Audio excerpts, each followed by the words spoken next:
नमस्कार, सुस्वागतम, वेलकम, अभिनंदन। दोस्तों, आज के इस वीडियो में हम बात करने वाले हैं यशोदा जयंती की। दोस्तों, आज का ये वीडियो सबके लिए नहीं है। मैं बताती हूँ ये वीडियो किन किन को देखना चाहिए। वीडियो शुरू करने से पहले आप सभी को और बाल गोपाल को, भगवान कृष्ण को, उनकी माता यशोदा जी के जन्मदिन की ढेरों ढेरों शुभकामनाएं। दोस्तों, माँ यशोदा का जन्मदिन है।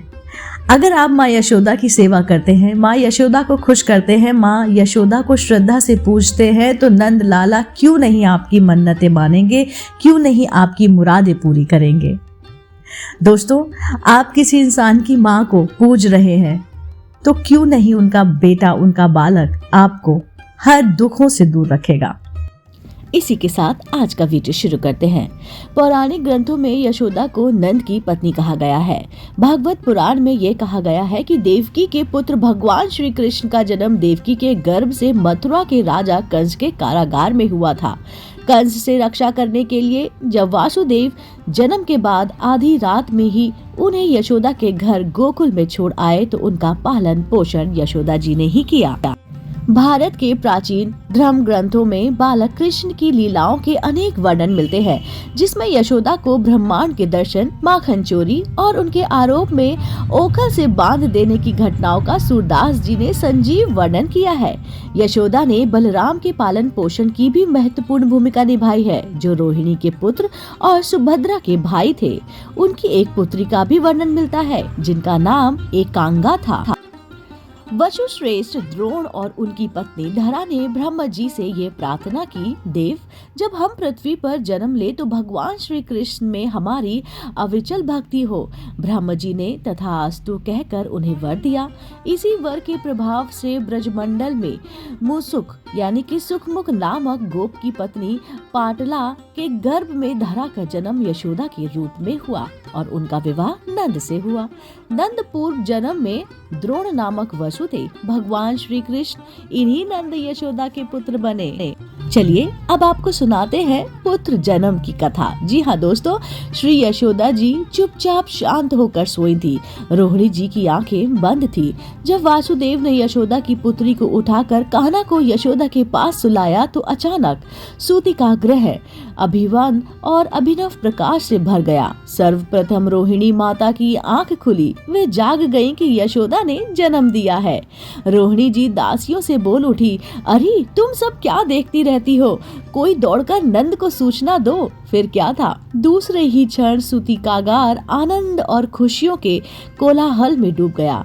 एक नंद सूचना देने के लिए दौड़ी, एक दाई को बुलाने के लिए गई और एक शहनाई वाले के यहाँ पर गई। चारों ओर आनंद का साम्राज्य छा गया। विधिवत जात कर्म संस्कार संपन्न हुआ। नंद के इतना दान दिया कि याचकों को और कहीं मांगने की आवश्यकता ही नहीं पड़ी। संपूर्ण व्रज ही मानो प्रेमानंद में डूब गया हो। माता यशोदा बड़ी ही ललक से हाथ बढ़ाती है और अपने हृदय धन को लगा उठती है अपने सीने से तथा शिशु के अधरों को खोलकर अपना स्तन उनके मुख में देती है। भगवान शिशु रूप में माँ के इस वात्सल्य का बड़े ही प्रेम से पान करने लगते हैं।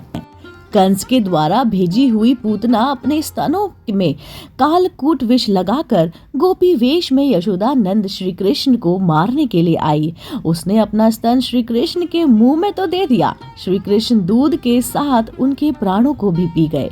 शरीर छोड़ते समय श्री कृष्ण को लेकर पूतना मथुरा की ओर दौड़ी।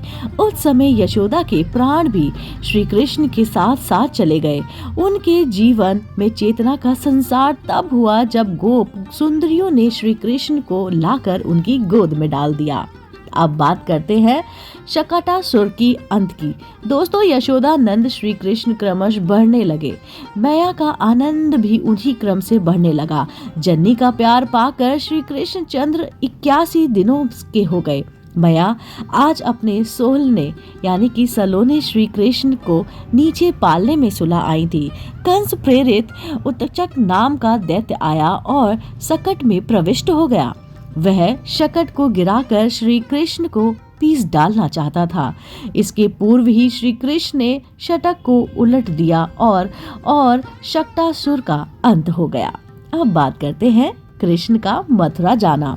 भगवान श्री कृष्ण ने माखन लीला, उखल बंधन, कालिका उद्धार, गोचरण, धेनु वध, वादबई, गोवर्धन धारण, रास लीला आदि अनेक लीलाओं से यशोदा मैया को अपार सुख प्रदान किया। इस प्रकार 11 वर्ष 6 महीने तक माता यशोदा का महल श्री कृष्ण की किलकारियों से गूंजने लगा।